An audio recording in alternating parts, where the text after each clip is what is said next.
Bismillahirrahmanirrahim. Assalamualaikum warahmatullahi wabarakatuh. Saya dengan Evelina akan menyampaikan tentang public speaking, bagaimana mengatasi gugup saat berbicara di depan umum. Yang pertama, yang kita harus persiapkan adalah mengenal audiens.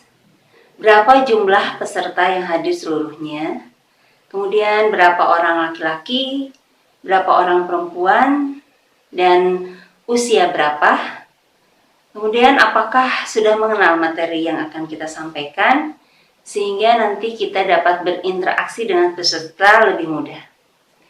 Selanjutnya kita harus menguasai materi, karena dengan menguasai materi kita akan lebih paham, lebih mudah dalam menyampaikan, lebih siap. Sebaliknya, kalau kita kurang menguasai materi, kita akan tidak siap, kurang percaya diri. Nah, langkah selanjutnya apa yang perlu disiapkan adalah penampilan. Penampilan secara physically, misalnya baju yang akan dipakai apakah baju formal atau semi formal, jas, batik, atau baju santai.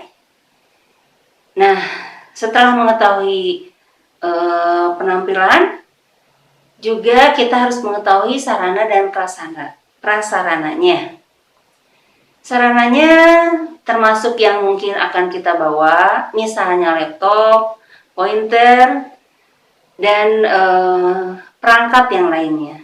Atau sarana yang sudah disiapkan pada saat kita akan tampil. Apakah kita berdiri di panggung, atau di atas di podium, atau kita langsung bertatap muka dengan peserta. Nah, bagaimana persiapan-persiapan itu harus sudah kita cek sebelumnya, termasuk bagaimana kalau kita langsung berhadapan dengan publik yang banyak yang harus memakai speaker, bagaimana soundnya itu juga sudah tercek apakah ini bagus dan apakah soundnya ini sudah bisa terdengar kepada peserta seluruhnya yang hadir. Selanjutnya, bagaimana kita memberdayakan pikiran yang positif. Karena pada saat tampil di muka publik, biasanya suka ada pikiran-pikiran yang negatif. Pikiran yang negatif itu misalnya kita takut gagal, takut ditertawakan di muka umum, kemudian bagaimana juga kita takut kalau peserta tidak antusias kepada materi yang kita sampaikan, dan juga kita juga merasa takut kalau materinya ini tidak sampai.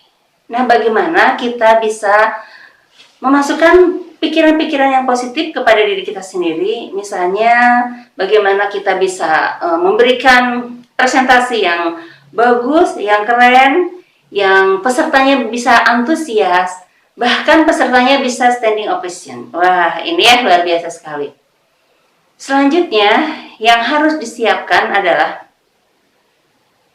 bagaimana kita memperbanyak jam terbang. Ini sangat penting, memperbanyak jam terbang dan pengalaman untuk lebih bisa menguasai publik, untuk bisa lebih menguasai panggung di mana kita akan berpresentasi, untuk bisa lebih menguasai bagaimana saat kita menyampaikan materi. Nah, peluang-peluang dan kesempatan-kesempatan ini bagaimana bisa kita ambil. Nah, dalam penyampaian presentasi ini pula, kita harus melihat bagaimana bentuk kelasnya, bentuk pesertanya yang akan hadir. Apakah ini letter U, apakah ini peserta yang banyak, gitu ya, apakah memang hanya bentuknya bentuk kelas saja. Nah, kemudian untuk suara pun ini akan mempengaruhi pada saat kita tampil dengan publik yang banyak atau yang sedikit. Untuk publik yang resmi, ini kita bisa memakai suara alto. Suara alto misalnya seperti ini. Kepada yang terhormat, Bapak Gubernur Jawa Barat, kami persilakan untuk duduk di tempat yang telah kami sediakan.